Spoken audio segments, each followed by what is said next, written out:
Hi, everyone, and welcome to Crank Up the Volume. I am Alicia Crank, and Crank Up the Volume is a space where we are going to amplify the voices of women and minorities across all sports in all kinds of situations. So excited to launch Crank Up the Volume during Black History Month, and I just had the perfect person I wanted to start this conversation with. It's my friend Tiffany Hollins. Tiffany, thank you for joining me. Hello. Thank you so much for having me. I'm honored to be a part of your podcast and super excited to be here. You're just one of those first people that I kind of met in the sports world and when I moved to Seattle years ago. So super excited to be a part of this. And I was gonna say same, but before we dig into that, why don't I let you do like a self-introduction? Tell people who you are, what you're doing, and Yeah. how you kind of got here.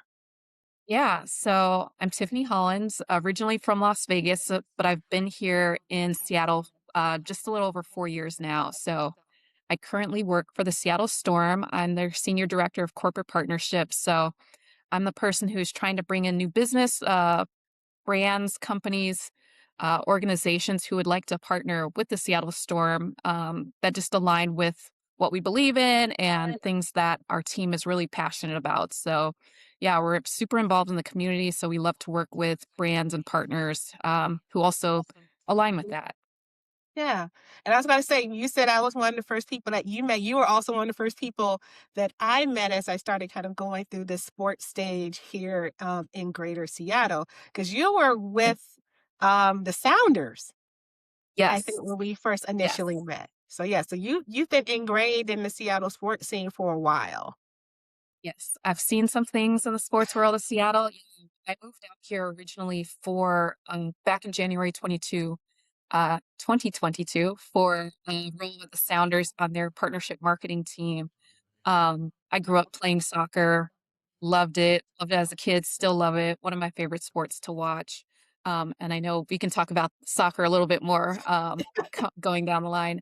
But yeah, I was super excited to be able to work for Seattle Sounders. They're one of the most historic MLS teams um, in that organization, that league. So I could not pass up the opportunity. And yeah, super excited to have had the chance to work with them for almost 2 years. Yeah. So let's run it back a bit from your history Okay. because as much as I want to start out by asking you how did what is your vision of like women in sports in Seattle, you Yeah. I didn't realize that you spent time in Italy. Talk about your time there and how that kind of got you jump started into this space. Yeah. So I lived in Milan, Italy for almost 6 years. So I've always loved traveling, all of that stuff, always pictured myself traveling the world. And I also kind of a nerd, love school. So I really wanted to go back to do my MBA while I was working in Las Vegas. And but I also wanted to travel. And I was just like, how can I combine both of these worlds? And I started looking up MBA programs. So I looked at a lot of them, of course, in the US and that type of stuff. And then I just kind of did some digging and I saw that there were, some English language MBA programs that were shorter than the ones here in the US and cheaper. So I was like, let me give it a try. Let me apply and see what happens. And to my surprise, I got accepted to this program in Italy. So I couldn't pass it up. And just to give you a little bit more backstory, I had originally studied abroad when I was in undergrad in Italy for a semester. So I already knew that I loved Italy and just Wow. trying to find ways to get back there. So yeah, that was my way to get back there. And I did my MBA at Stabaconi School of Management in Milan. Now, Yeah, were you having some FOMO with the Olympics being in Milan? so much, so much. Like as soon as they really started doing that 100-day countdown, I was just Mhm. like, ugh, my home, my second home, and yeah, I watched every minute of it, loved the opening ceremony, the closing ceremony, and of course, like, as many events that I could watch in between, so, especially on those weekends, setting my alarm for, 5 o'clock to wake up for some of those events because I was too anxious to wait to watch the primetime feed, but, yeah, it was really cool to see, them going through the city of Milan and recognizing some of the places I had visited. So, yeah, definitely major FOMO. I was trying to figure out how can I fly from Seattle over the weekend to get to Right. Milan just for, a quick trip, but by the time you get there, it's time to turn around, so I I couldn't make it know. work with my new schedule, but yeah, I'm super happy that it went off really well there, and Milan and Cortina definitely did Italy proud, I think. So your background, your degree, your background is in marketing. Yes, yeah, so before I had done my MBA, I had worked in strategic marketing at a casino, Wynn Las Vegas for a couple Mhm. years, did that, so I worked with a lot of digital marketing, so if you ever got an offer from Wynn Las Vegas during that period when I was there, I was probably the person That was behind you. it. Yeah, so I did that. My undergraduate degree, I focused in marketing as well. It was just something I always liked advertisements and figuring out how like movies were marketed and sports and like games were marketed. So I knew I wanted to go down the marketing path. I just couldn't fully figure out where, but I've always had my heart in that marketing partnerships world. And then Yeah. being able to marry that with sports. Did that start in your studies in Milan, or was it after you came back abroad? Um, it was before. So after I worked at Wynn Las Vegas, I have a very weird Yeah, me too. zigzaggy path. I don't have that normal path that a lot of people have with their careers. I worked at Wynn Las Vegas in strategic marketing, and then I when I was at Wynn Las Vegas, one of my colleagues in another department, she was like, "Hey, I got interviewed for this role as the brand marketing manager for the Las Vegas Motor Speedway." And she was like, "It's not really my thing. I'm not really into sports." But she was like, "I know you love sports and I think you should apply." So she referred me and I actually got to interview with that group and I got hired. So it was amazing to like really work in that world. I hadn't worked in the racing NASCAR world before, but I knew that I love sports and it was exciting. So I was just excited to get my foot in the door. And yeah, so that was kind of my first real big break into sports on that side. And then no looking back, huh? Nope. I mean, once you get in sports, it's kind of hard to get out of it. You kind of get addicted to it and then I hear you'll hit a point where you're just like, yeah, I'm done. So some people But get to there's that point and then some. But there's also Yeah, so much diversity in sports, I right? know It's not like 3 sports and then, you're bored, right? Like, there's other things to do, like the speedway was one for you, right? everything. That was the Yeah. kickoff, and then you landed with the UFC. Yes. Yeah. Talk And about even just that.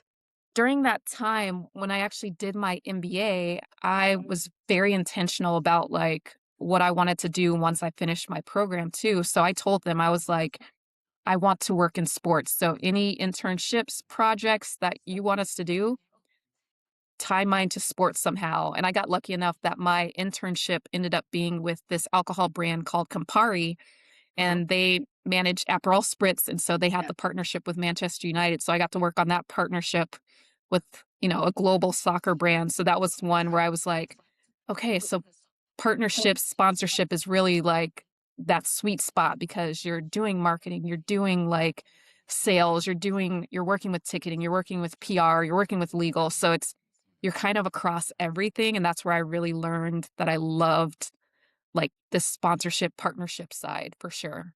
Yeah. Yeah. And then, yeah, I came back. Um, I left Italy. I was just, Las Vegas was actually starting to boom with the sports world. So they got the Raiders, they had the Aces, the Golden Knights. So I was just like, maybe I should try home again, just, see what's going on there. And UFC was always there, but it was pretty hard to get into. Like before I actually worked for UFC, I had applied to at least 10 to 15 jobs there, never got a like word back. And then yeah, I moved back to Las Vegas probably 3 weeks before COVID was announced, but Oh, I had made yeah, I was a part of Black Sports Professional, the national chapter, and somebody posted in the Facebook group that that job was open, and I reached out to her, and she was like, "Let's talk." And this woman named Tara worked there, and she was great. She was like, yeah, you have the skills for this job, so I'm gonna pass along your resume. And she essentially helped me get my foot in the door for the interview, and then that's how I got in there. So I knew enough about the sport because I grew up watching UFC as well. And then just all of my account management and interactions, like with my past jobs, really helped me land the deal with that job. So it was awesome. I started working there 3 months after I moved back from Italy. And that was only because they were like, we'll just have you start in March. So they were like, we'll just wait until this, next time frame. And at that time, I knew what was happening in Italy with COVID. So I was a little nervous. I was like, I can start today if you want. But so yeah, I had to wait a full month to start that job. But it was great. Started it. And then, like, I think on my ninth day, they were like, we have to shut down the office. You're all going to work from home. Mm. Um, but yeah, UFC did a really great job of, keeping everyone on board and keeping us working and booked and busy for sure. So yeah, it was a really great experience working there too. So what as you're going through these, what was this looking like for you? Did you see others that look like you in comparative roles, or were you kind of the first and or only? How are you navigating those spaces? Yeah. uh, So I think a lot of people assume there's a lot of Black people who we see on the field or on the court are also behind the scenes, but that's not usually the case. Right. Not a lot of us back there in those roles. And I think a lot of it has to do with sometimes just not knowing about those roles or how to get into those roles. Um, so yeah, I didn't see a lot of people who looked necessarily like me in the sports world. I definitely did not see anybody when I worked at Las Vegas Motor Speedway in that Yeah. NASCAR world. I'm very happy to see now that that has like expanded and exploded, and just seeing so many Black people working in NASCAR now has been really awesome. But yeah, I think that's part of the reason, like, I really loved getting involved with Black sports professionals, because it connected me to people all across the US who were in these types of roles that I just didn't even know about or were there. So I think that's been super helpful to be a part of that organization, um, and just help navigating it and just to understanding, certain office dynamics or the sports world. And they've been a great resource to lean on for sure.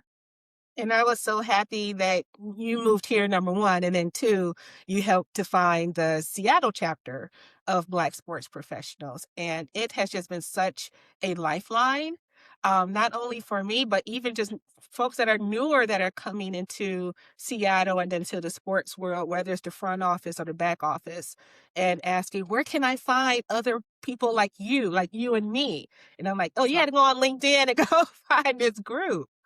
So exactly. talk about how you were able to get a chapter here. Yeah. So I, you know, the funny thing is, before I moved here, I was telling people I'm moving to Seattle, and they're just like, "Are there Black people there?" And I was like, "Yes, there are Black people there." I mean, it's not like moving to DC or, another predominantly Black city, but there are Black people here. And so as soon as I moved here, I was intentional again, making my rounds, trying to find people who looked like me, who were in the same industry. And I got lucky enough to meet Marissa John. She's the VP of Legal. I know I just butchered Yeah. her title.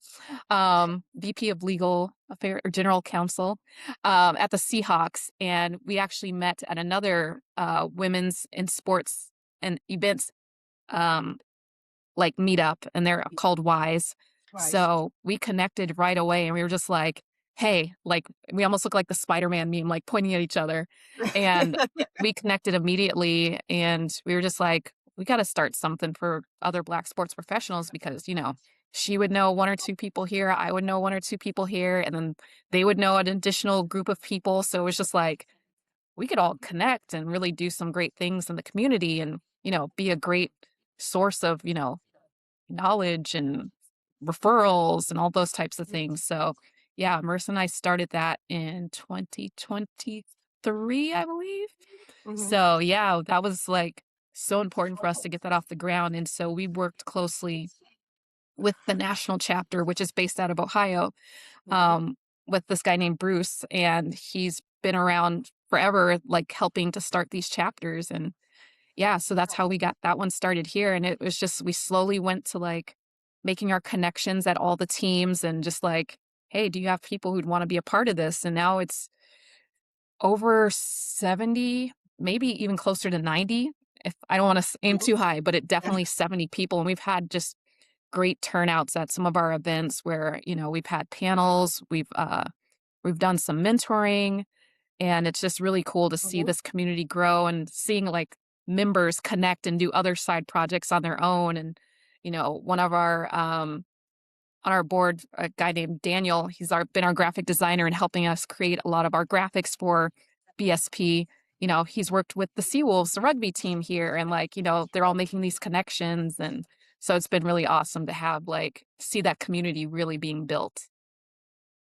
One of the things I love about the Seattle market as far as sports is concerned and is that there seems to be, in comparison to other cities and other respective leagues within those cities, seeing women and women of color and persons of color in those front office roles. I think I was first exposed to that when the Kraken came to be, and you saw a lot of their front office were women and persons of color, and I was like, I've Yeah. never seen this, especially in hockey. As someone who grew up in hockey Yeah. town, Detroit, and then was in Silicon Valley. So I was with the Shark, around with the Sharks for 18 years. And I was like, this is the first time I've seen people across my intersectionality in these leadership speaking roles. And it's not, Exactly. and for it to be hockey is a significant thing, and now women's hockey, but across all the sports, like the Seahawks, like the Sonic, and well, the soon to be new Yes. Sonics, they are coming. I can't Yep. say more than We've that, been but making a big distance. Yeah. we go, yeah. So, but the Storm and the Sounders, it's like it's so much of that. What does that signify to you? How do you feel about that? Is that something that you talk to others about when you're out on your travels? Yeah. I mean, it's been such an amazing thing just to really see because, um, you know, people still think it's sports, so it's men are running everything and doing all the things, but, women like yourself, we all grew up on sports. We could probably tell you the starting lineup from a team from 1984 and tell you who won the Super Bowl or the World Series from, 8 years ago, and we're just as knowledgeable, and I think the world is finally starting to realize that women do know sports and we see it in a completely different light, and we're really making big changes. And yeah, so it's been really cool just to see more ownership, um women in higher positions, all of those things, women of color just stepping into those roles and getting those opportunities for sure. So I would be remiss if I didn't bring up the fact that, again, we're doing this in Black History Month. We're about to wrap up, and this has been there's been some significant real life Black history happening this month in the world of sports, going back to Milan and the women's hockey team and Layla Edwards, and just what is your how is that making you feel to kind of see this in real time? It's awesome just to think about the representation, like all the little black girls and black boys who are seeing, a black woman playing hockey. I mean, it's generally considered a white sport, but it's really cool for, kids and adults to see it because now it's like, oh, maybe even 30-year-old people are like, you know what, I should go try hockey or I should go to a hockey game. And, this stuff that they've never thought about because it was considered a white sport or something. So it's really great for her to have that exposure and show that, we're out here, you might not see us all the time, but we're definitely out We here here. making big moves. So I think it's been phenomenal. And just even on the bobsled side, I saw a lot of representation there, which was awesome. Actually, the two of the bobsledders went to UNLV they're from the Las Oh, Vegas area, well, school wise, but it was really yeah. cool just to see that. And then just to see some of the other countries like Haiti and Kenya, I think had people on cross country skiing for the first time this year. So it was really awesome to see that representation and just to see the world and our people catching up and getting in there and doing more of those sports that normally we don't think about to do. So And I think another one of those if you're just thinking about the United States, but soccer, right? I think soccer is starting in the United States at least to get more and more persons of Black people, at least more of us playing the sport, not just enjoying and not just going to the games. And then we got FIFA coming around the corner. So Mhm. that's got to be exciting for you as someone who started, her Yeah. sports career in soccer. Are you excited? What are you looking forward to? Oh my gosh, I can't wait. I think I'm still in denial that it's actually coming here. Like I can walk to the stadium, which is mind blowing. So Yes. I'm beyond excited. I've always wanted to go to a men's World Cup match. So I've been to a women's World Cup match, Mhm. but I have never been to a men's one. So I'm super excited about that and just to see like the atmosphere and the crowd. And I think it's going to be awesome to, have that in our city and just get the whole city involved in that. So I think when I first moved here, I think they had announced that Seattle got the World Cup was going to be one of the host cities like 2 months after I moved here. So I was like, I picked the right city to move to. So, yeah, You so it did. was perfect timing for sure. And so now you're at the Storm. What's Mhm. what's what should we be looking forward to in the upcoming season and how you wanna get more of us out to these games? Yeah, I mean, women have always been killing it in basketball. Like the women's US team for sure. I can't even remember how many gold medals they have because they So just win on the court, and it's been great to see the explosion of women's basketball really take off, from both men and women.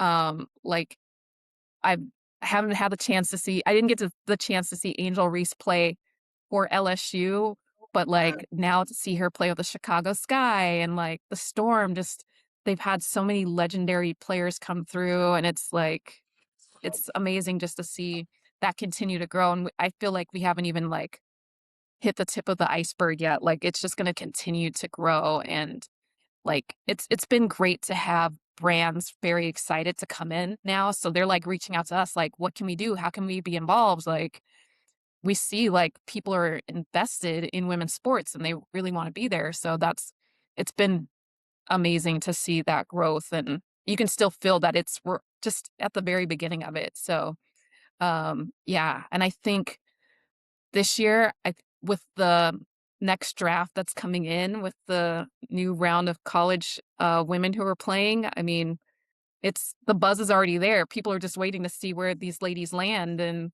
it's going to be another exciting season for sure. So, that's yeah, awesome. I if you don't have tickets or you have not gone to a WNBA game before ever, you have to go. It's such a cool experience, and I always tell people I go to a lot of sporting events, and WNBA games are probably where I feel the most comfortable, the safest, and I have the most fun. The atmosphere is just always great, and I've been to, like, multiple cities to see games, and it's the atmosphere is just completely electric, and you'll have so much fun, and, of course, you're gonna get a game. Those women leave it on the court every single game, so, yeah, I'm always in awe, just like, "How did they get so good?" Like, I don't understand. Yeah. So it's you have to come out and see it for sure. Right. So as we wrap up, I want to ask you for those that are watching this, and again, I get this question a lot, so I would love to hear what your Yeah. answer to this is there are women who have been fans, either casual or super fans, but they're like, what if I wanted to work in sports? What does that look like? Where do I even begin? Like what's out there? What would you say to Yeah. someone that came up to you and said, how do I get involved in getting to work in sports in Seattle? I like the question because it's so many there are so many jobs in sports, and I think a lot of people have this conception like you either need to be an agent or a coach or a publicist or a player or a cheerleader, like or a reporter. Like those are your only ways in, but it's a business team, or a team is a business, so they need lawyers, they need IT, they need finance. So if you already do any of those jobs, they look for people that to do those jobs as well. So, I mean, you really can do anything in the sports. If you love numbers, they hire analytics people all the time. If you're great at, editing videos, they need those people. And like if you love being organized and handling uniforms and bags, and they need people. So it's all of these things. Your nutritionist, dietitian, like every pretty much anything you can think of, they need it at some sports level. And even then, if you can't get in with a sports team, a lot of these brands work with sports teams. So, for example, um, just McDonald's, for example, that's just a random one. Yeah. They have a full sports marketing team, so they're the ones who are working with all the teams. So that one you could really have tons of exposure across multiple sports. T-Mobile here for example, they're across everything. You know, they're with the Mariners and they're with Sounders or Seahawks. And so, yeah, you can work for these big companies and still work in sports as well. So there's just so many opportunities to get into sports. And then I would say definitely apply. Don't like worry about it just because you never worked in sports. It will be a battle because everybody will apply for these jobs, but you know, you have to start somewhere and you'll just meet people who are like, you know what, you haven't worked in sports, but we see that you have the skills that we're looking for. And sometimes these companies are actually looking for people who haven't worked in sports because they want like a fresh mindset too. So yeah, just apply. Like definitely apply for those jobs when you see them. And then I always recommend Black Sports Professionals, always a great organization to join. But there's also other ones like Latinos in sports. I saw there's Southeast Asians in sports, I believe. That's one that's started. And of course, I mentioned women in sports and events. So there's plenty of these great networking events where you can meet tons of incredibly talented people at all levels who are, you know, sometimes they're the decision makers or they're the ones who can help pass along your resume to the decision makers. So highly encourage people to like go to those events. I mean, sometimes I know it's scary to go by yourself and do those things, but these are the times when you can really make a great impact and meet great people in these things. And then just attend these events, look for your local sports commission or organizations because, you know, here in Seattle, we have the Seattle Sports Commission and they hold plenty of events throughout the year and there's great Thank you. opportunities where they're looking for volunteers to come in and that'll get your foot in the door and you'll meet pretty much the entire sports community. So, yeah, tons of ways to get in and tons of different levels of jobs and things to do in the sports world. Tiffany Hollins, Senior Director of Corporate Partnerships at the Seattle Storm. Thank you so much for joining me on Crank Up the Volume. You have shared lots of nuggets for people to share and to look more into the places that you've listed. We'll make sure to have links to as well once this gets published. So I am super excited for this. Thank you so much. And I know I'm going to see you sometime soon in person. Yes, see you at a Storm game soon, I hope.